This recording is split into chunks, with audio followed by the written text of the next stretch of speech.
Assalamualaikum warahmatullahi wabarakatuh, Pak Retno. Waalaikumsalam warahmatullahi wabarakatuh, Mbak. Alhamdulillahirabbil alamin. Hari ini kita bisa bertemu dalam agenda praobservasi yang nantinya kita akan melakukan observasi bersama di kelas, dan setelah observasi nanti ada pasca observasi gitu. Nah, untuk yang pertama, tujuan pembelajaran nanti ketika Pak Retno melakukan pembelajaran, tujuannya apa ya?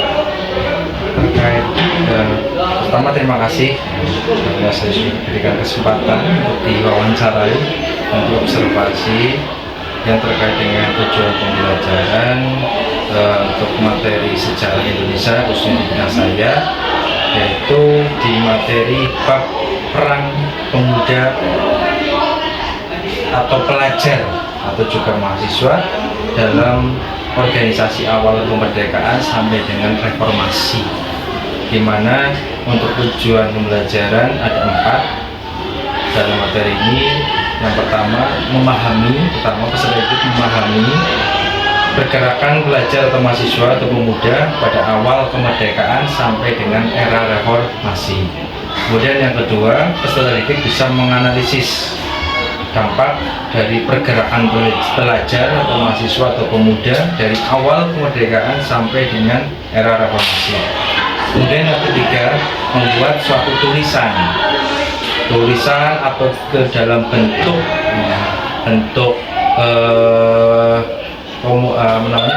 poster terkait tentang peran pelajar atau mahasiswa atau pemuda juga dalam awal kemerdekaan sampai dengan era reformasi. Yang keempatnya, peserta didik dapat mengkomunikasikan bila mana tadi tulisan atau posternya yang sudah dibuat bisa dipublikasikan, yaitu terkait dengan peran pelajar dari awal kemerdekaan sampai dengan era reformasi. Jadi ada 4 tujuan pembelajaran ya. Yang pertama memahami dulu, terus baru bisa menganalisis. Terus yang ketiga membuat tulisan, bisa juga dalam bentuk poster. Terus yang terakhir baru mengkomunikasikan. Ini bentuknya berarti bisa dipublikasikan. Nah, kira-kira terkait dengan observasi nanti, area pengembangan yang hendak dicapai dari Pak Retno itu apa saja aspeknya?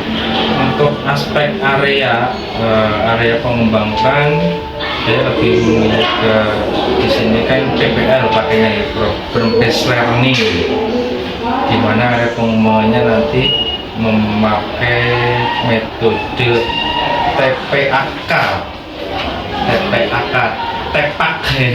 TPAK, Technological Pedagogic Contest Knowledge, ya, di mana area pengembangan saya nanti di antara di diskusi kelompok, jadi nanti anak-anak bisa berpikir kritis, ya kan? Itu salah satu tujuannya. Jadi ada berpikir kritis. Kalau diskusi kelompok berarti lebih ke arah berkolaborasi. Jadi ada 2 aspek pengembangan ya. Jadi ada berpikir kritisnya, dan yang kedua adalah berkolaborasi. Kemudian strategi yang digunakan untuk mengembangkan area tersebut tadi menggunakan model PBL, Project Based Learning. PBL apa? PJBL, Project Based Learning. Basic Learning, PJBL. Tadi dengan metode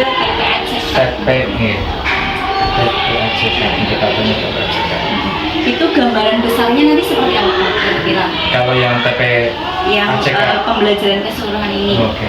Jadi gambaran besarnya di sini kan anak-anak difasilitasi untuk berkelompok, di mana kita tentunya kan tahu era perkembangan zaman sekarang teknologi itu semakin cepat berkembang, apalagi penggunaan kayak aplikasi tambahan untuk pembelajaran dari pemerintah sendiri kan sudah mengeluarkan beberapa dana membuat aplikasi pengembangan.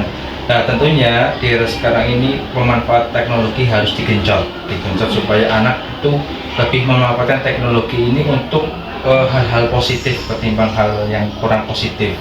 Contoh dalam hal mungkin mereka berpikir kritisnya kan berkelompok, menemukan ide, nanti mereka tuangkan dalam sebuah poster berupa gambar di mana TEPAK sendiri kan, TIPAK ya, teknologi pedagogical content knowledge, ini kan berbasis konten, di mana kita sadar, kita rasakan konten yang sekarang ini begitu hebat ya, seperti ya kita tahu sendiri mungkin ya TikTok, IG ya. Anak-anak cenderungnya terkait dengan hal itu sangat-sangat katam ya, atau ya hafal lah.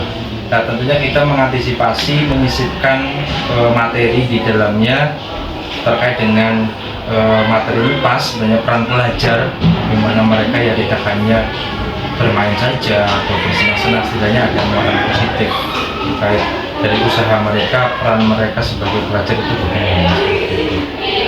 Jadi nanti endingnya tuh dipublikasikan.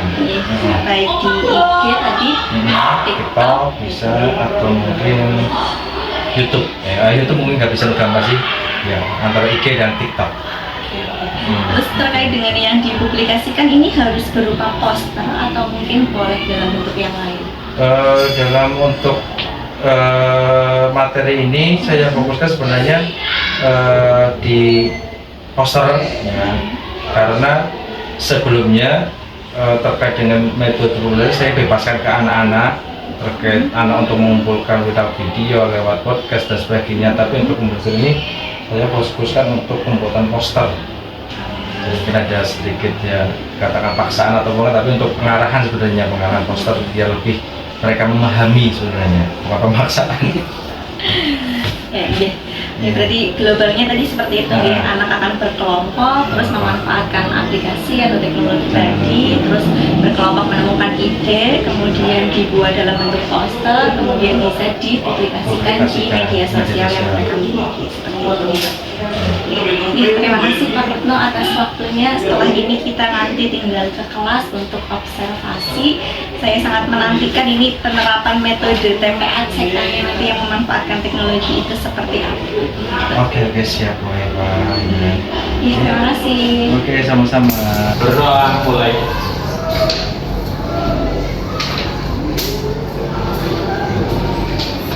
Berdoa selesai, beri salam. Assalamualaikum warahmatullahi wabarakatuh. Waalaikumsalam warahmatullahi wabarakatuh. Sebelumnya selamat siang. Selamat siang.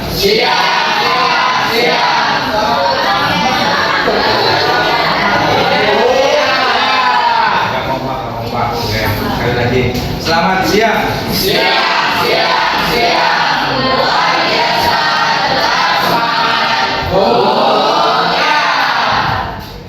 Gimana kabar hari ini, sehat?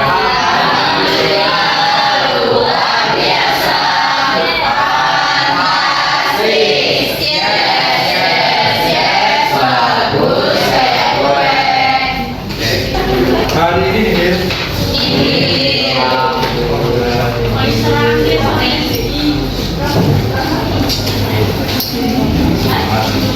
Sudah masih semua ya?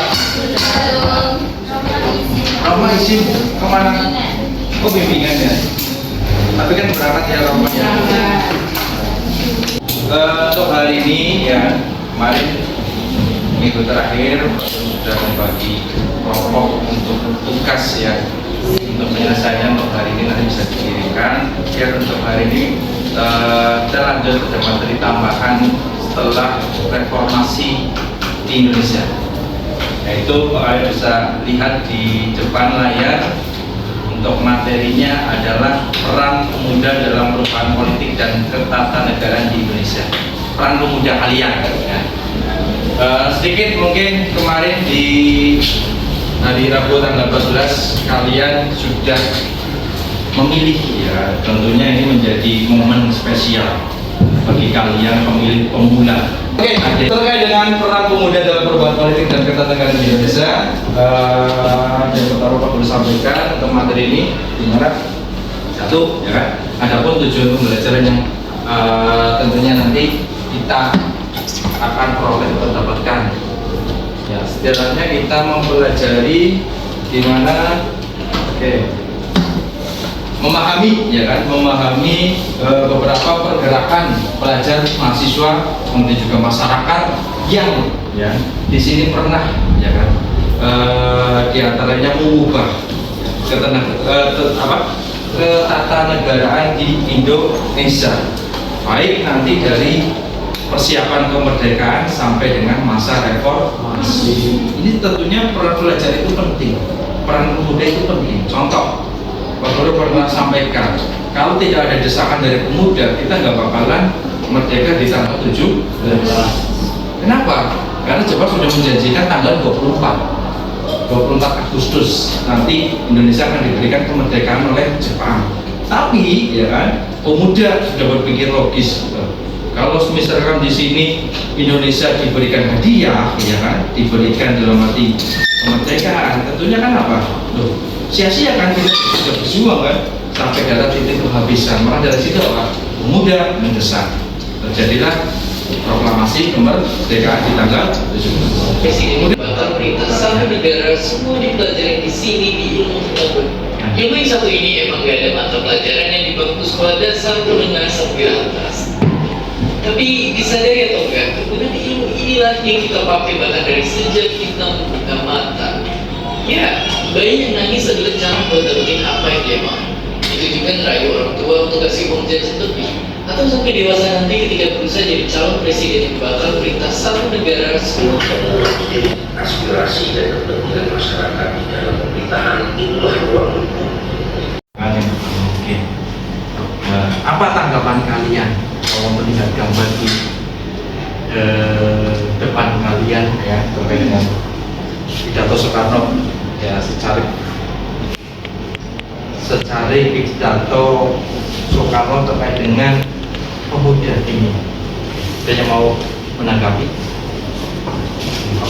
Kalau kalian lihat, beri aku 1000 orang tua, saya akan mencabut Semeru dari akarnya. Beri aku 10 pemuda, saya akan kuguncangkan apa kira-kira? Ya. Kenapa?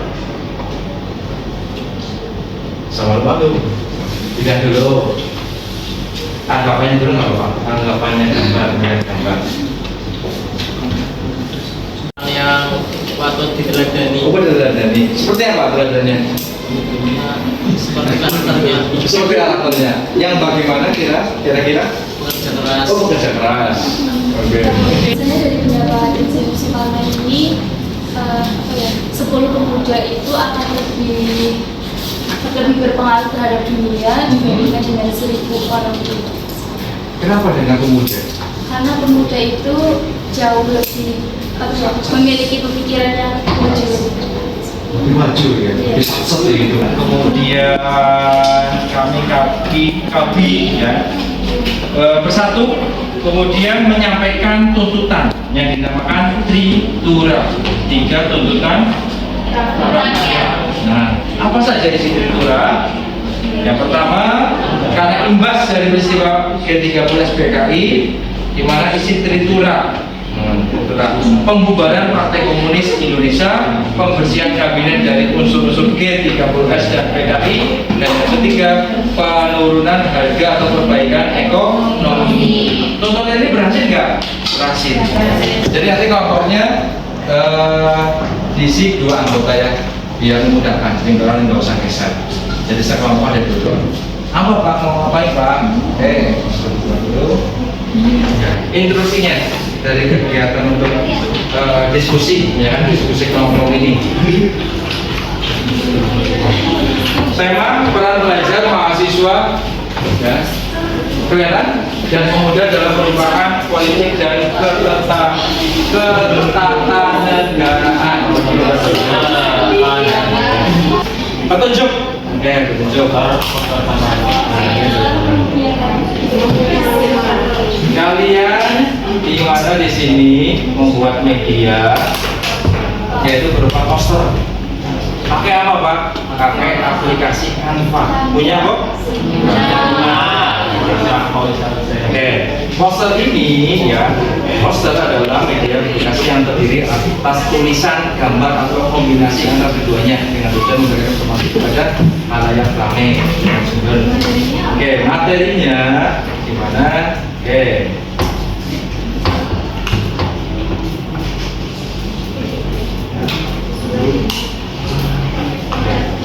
Kalian membuat poster terkait dengan peran pemuda, peran pelajar, peran pelajar dalam ketatanegaraan di Indonesia. Misalkan nih, ya kan, kalian dengan semangat pemuda kita jadikan Indonesia sebagai macan dunia, ya kan. Poster ini bisa berupa tadi kan tulisan atau kombinasi, kasih gambar, misalkan bentuk tangan berjuang atau kalian apa namanya demo bisa lewat link drive ya untuk disediakan. Nah, mau di link drive seperti kita pesan semuanya. Jangan dia ini belum ada kisi-kisinya belum turun, kisinya belum turun. Dan rusak. Kata-kata motivasi terserah ya, sesuai dengan diskusi antar kelompok. Kalau nanti mau seperti apa intinya, tadi perhatikan pedoman tidak melanggar ya syarat.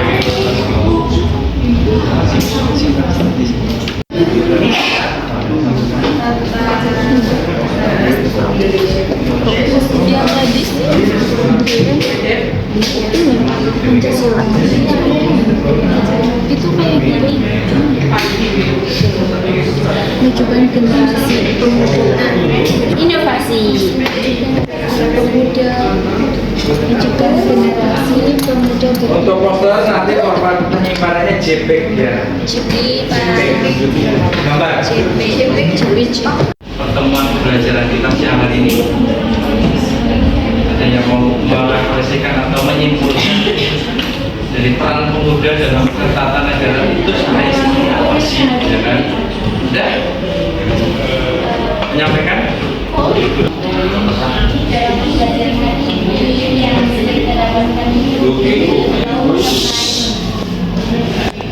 besarnya peran pemuda dalam memajukan sebuah bangsa. Jadi kita sebagai pemuda itu seharusnya mawas diri bahwa kita itu menjadi agen perubahan. Masih tepuk tangan dulu.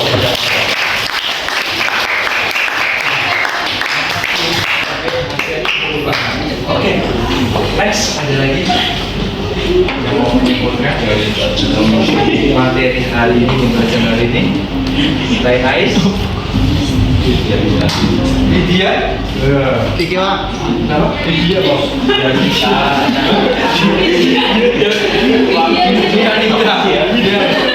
Ayu. Iya, dari materi peran pemuda. Kesimpulan.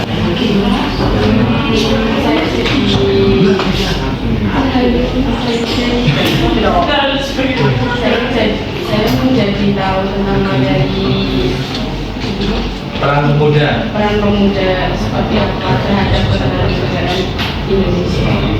Kalau pemuda ini ya, pemuda hebat ya, pemudanya kuat, insya Allah negara kita akan juga seperti itu.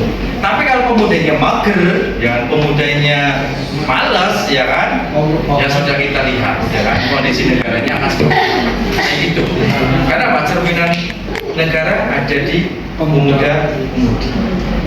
Apa yang disampaikan oleh Soekarno ini pemuda. Pemuda-pemuda yang ada di sini sekarang luar biasa berhasil. Kerjakanlah pekerjaanmu sebaik-baiknya. Kerjakanlah sebaik-baiknya. Oleh karena apa yang kau kerjakan sekarang ini dalam ilmu. Oke, ini disampaikan oleh Soekarno di Fakultas of Law, kan? Sampai sampai di mana Presiden kita menaruh harapan besar. Presiden pertama kita menaruh harapan besar terhadap pemuda-pemudi di Indonesia. Tentunya Pak, untuk membangun negeri. Ya. Investasi besar adalah pemuda. Kalau pemudanya sehat, budayanya kuat, insya Allah negaranya akan kuat. Tapi sebaliknya tadi baru sampaikan. Oke, itu diantaranya untuk kegiatan hari ini. Sampai di sini adakah yang mau disampaikan dulu? Ada yang mau disampaikan, monggo? Belum? Dari materi ini setidaknya kita sama-sama ayo kan berjuang untuk memajukan setidaknya kan sedikit ya, dan sedikit untuk memajukan untuk perubahan di Indonesia. Oke, cukup sekian dari Pak Guru, kurang lebihnya terima kasih. Pak Guru akhiri, wabillahi taufiq wal hidayah. Wassalamualaikum warahmatullahi wabarakatuh.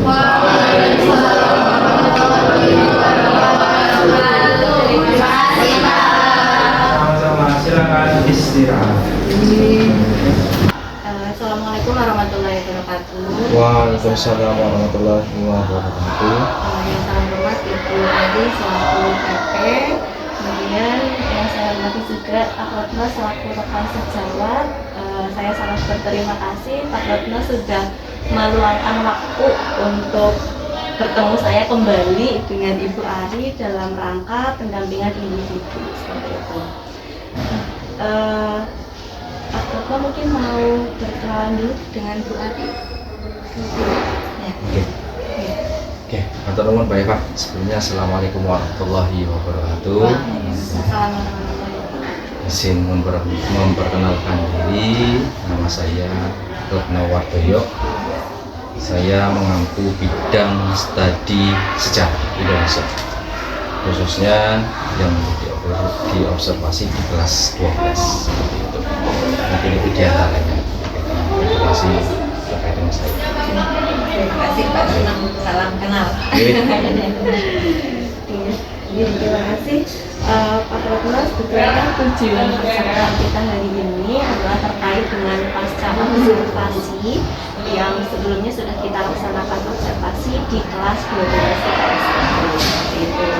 Nah, terkait dengan pasca observasi ini nanti akan ada refleksi yang bisa Pak Retno sampaikan terkait dengan pembelajaran yang kemarin sudah dilakukan. Nah, menurut Pak Retno terkait dengan kegiatan pembelajaran kemarin, refleksinya seperti apa ini Pak? Terkait dengan pembelajaran minggu di bulan yang lalu, di bulan Februari, tepatnya saya ngajar di kelas 12 IPS 1. Kemudian untuk materinya terkait dengan peran pemuda dan mahasiswa dalam ketatanegaraan di pemerintahan Indonesia. Nah, dari refleksi yang kemarin saya dapatkan sebagai selanjutnya terkait dengan evolusi pada diri saya sendiri. Ternyata setelah saya menerapkan gaya belajar TIPEC, teknologi intelijensi yang terkaitan dengan teknologi, memanfaatkan pembelajaran secara teknologi. Saya memanfaatkan teknologi berkaitan dengan media Canva.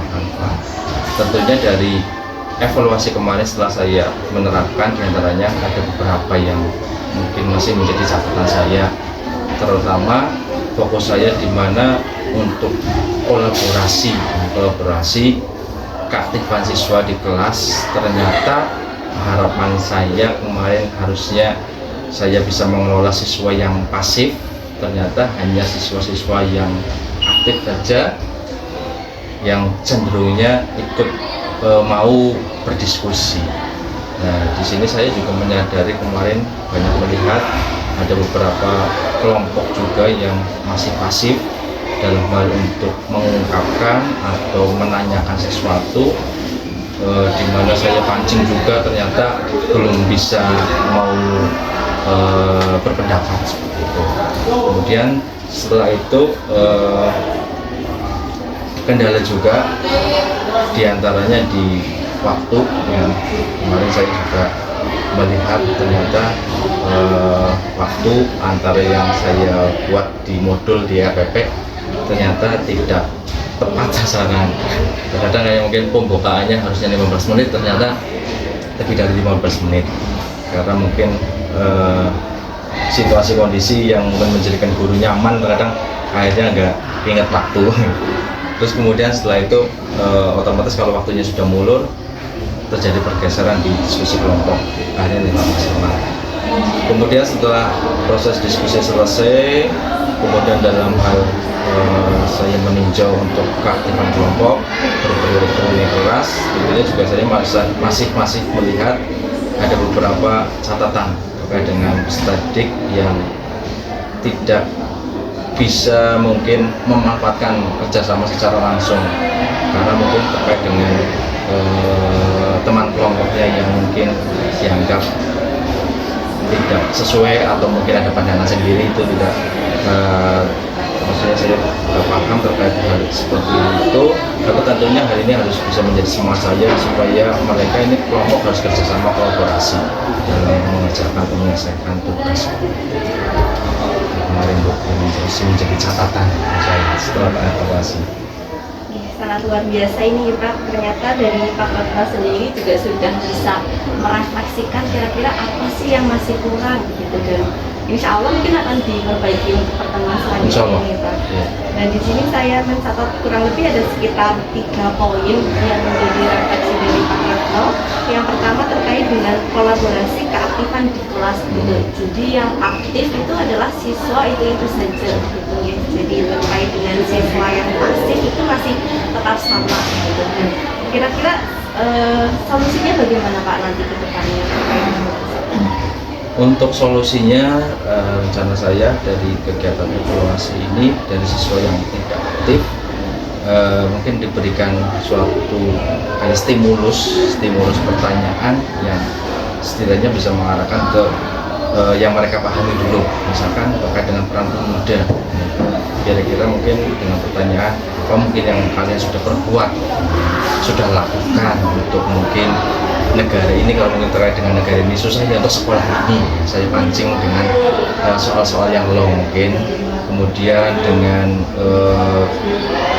kolaborasi visualisasikan dengan bentuk video yang dalam hal ini ya video singkat terkait dengan peran pemuda, tujuannya supaya untuk menarik perhatian untuk bisa bertanya atau menanggapi. Jadi tadi dengan stimulus ya soal-soal yang low, terus juga tadi dengan mengaitkan pengalaman realnya dari peserta didik serta dengan variasi tadi dengan video gitu ya. Bahkan dengan 3 hal itu nanti siswa-siswa yang masih pasif bisa aktif kembali di kelas gitu. Nah, terus terkait dengan tadi ada manajemen waktu, pembukaan misalkan 15 menit, tapi ternyata realnya di pembelajaran lebih dari itu gitu nih Pak. Nah, untuk mengatasi hal tersebut kira-kira bagaimana Pak? Tentunya untuk mengatasi hal tersebut saya melihat kembali ke modul saya atau buku saya terkait dengan apresiasi. Jadi nanti harus mengingat apresiasi ini tidak usah terlalu banyak, karena dasarnya mungkin disampaikan di awal saja atau mungkin untuk pendapat nanti di akhir. Jadi nanti saya lebih fokus melihat terkait dengan modul yang saya buat atau apa yang saya buat, memperhatikan lagi. Jadi memang yang mengurangi aspek apresiasi ke anak. Jadi memang betul-betul melihat RPP pembukaan poinnya apa saja gitu yang disampaikan berarti sesuai dengan yang di RPP gitu ya. Kemudian tadi yang ketiga terkait dengan kelompok, kalau menurut Pak Rutno dengan cara pengelompokannya yang seperti kemarin itu bagaimana Pak? Terkait dengan pengelompokan, walaupun mungkin awal sudah memperlakukan terkait dengan sesuai dengan mungkin minat dan bakat. Tentunya minat dan bakat ini harus saya juga evaluasi kembali, karena mungkin juga untuk pembagian kelompok kemarin karena dibagi mungkin secara acak tidak sepenuhnya memantau hasil minat dan bakat, akhirnya terjadi mungkin suasana yang di kelompok tersebut tidak begitu nyaman. Nah, terkait dengan kelompok ini mungkin saya kedepannya akan memperhatikan pembagiannya yang kiranya misalnya kelompoknya kalau untuk tugas kan harus bekerja sama, harus solid, harus juga mau mungkin berpendapat, memberikan solusi dan sebagainya. Artinya saya akan perhatikan terkait dengan peserta didik, terkait dengan mungkin bakatnya atau mungkin juga kontribusinya juga terkait dengan lebih disesuaikan lagi dengan dengan nanti ada 3 tadi yang disampaikan oleh Pak Lutfi. Terus tadi juga sudah bagus ya dengan menerapkan gaya belajar yang berbasis KPAC, dimana yang berbasis teknologi, dan dalam hal ini Pak Lutfi memanfaatkannya tadi adalah Pantong.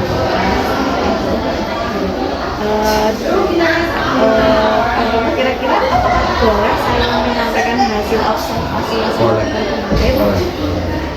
Terima kasih. Kalau dari catatan saya kemarin, yang pertama itu adalah ketika Pak Retno mengatakan pertanyaan yang tribulan, kan ada isi tribulan. Nah itu disampaikan ada 1, 2, 3 seperti itu.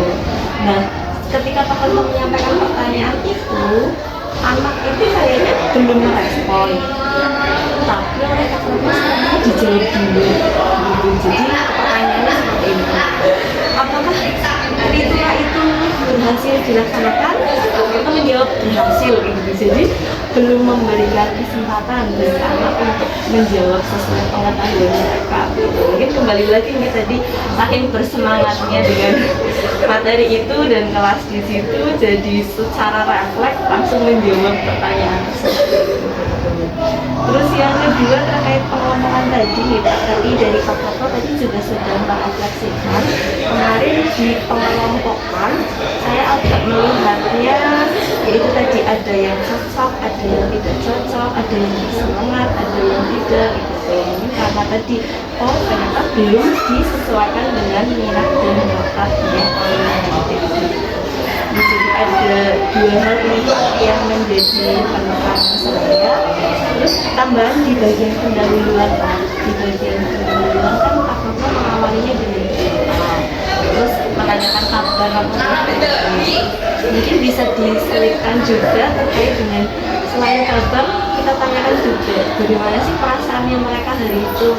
Karena kan Pak Retno kemarin di jam pembelajaran ke 7-8 atau mana gitu nih, pasti dari jam ke 1 sampai ke 6 mereka sudah belajar materi yang lain dengan mungkin tekanan yang berbeda-beda, ada yang tugasnya sudah, ada yang belum, mereka juga fokus untuk menjalankan materi gitu. Jadi mungkin bisa diselipkan gimana sih perasaannya mereka, apakah mereka sudah siapkah, lagi senangkah, karena biar bagaimanapun hal yang kita rasa pasti akan berdampak ya terhadap proses pembelajaran yang dilakukan. Kalau dari saya seperti itu Pak Retno, tapi kalau yang teknologi dan lain sebagainya tadi sudah sangat bagus ya. Nah terkait dengan hasil observasi yang saya sampaikan dari Pak Retno, apakah bisa memunculkan ide yang baru bagi Pak Retno?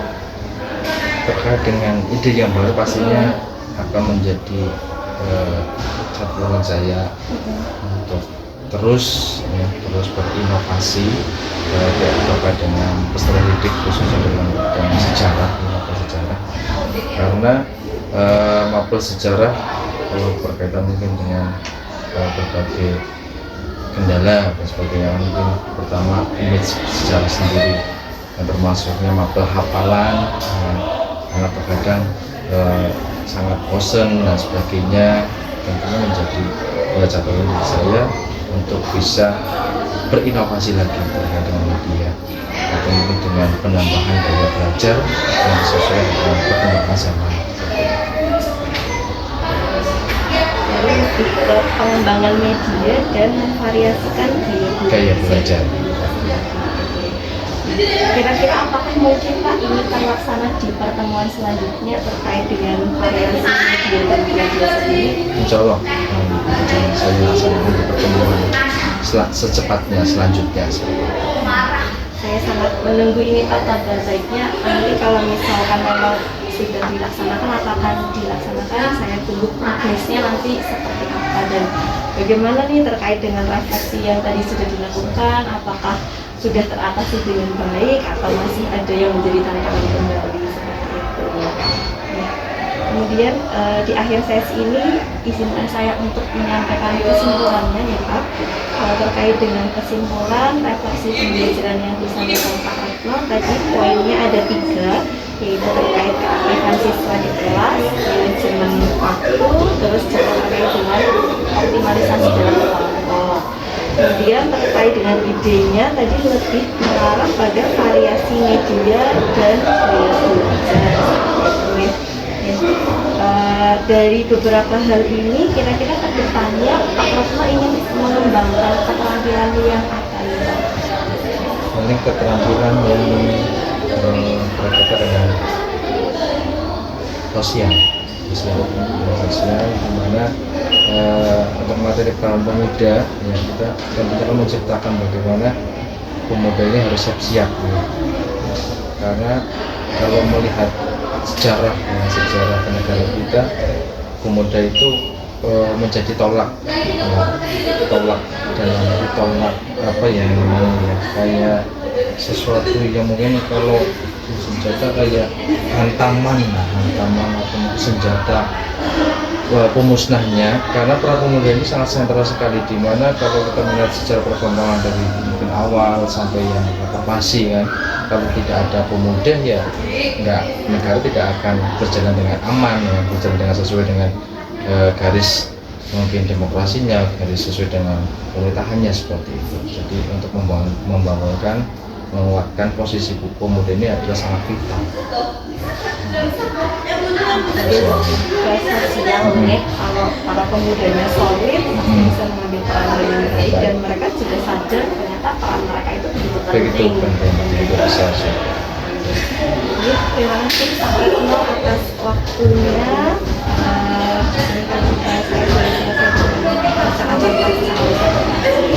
Kurang lebihnya saya mohon maaf ya Pak Retno, semoga ada hal baik yang bisa kita pelajari dalam percakapan ini. Terima kasih juga Bu Ari yang setia mendampingi. Kami akhiri, wassalamualaikum warahmatullahi wabarakatuh. Waalaikumsalam warahmatullahi wabarakatuh.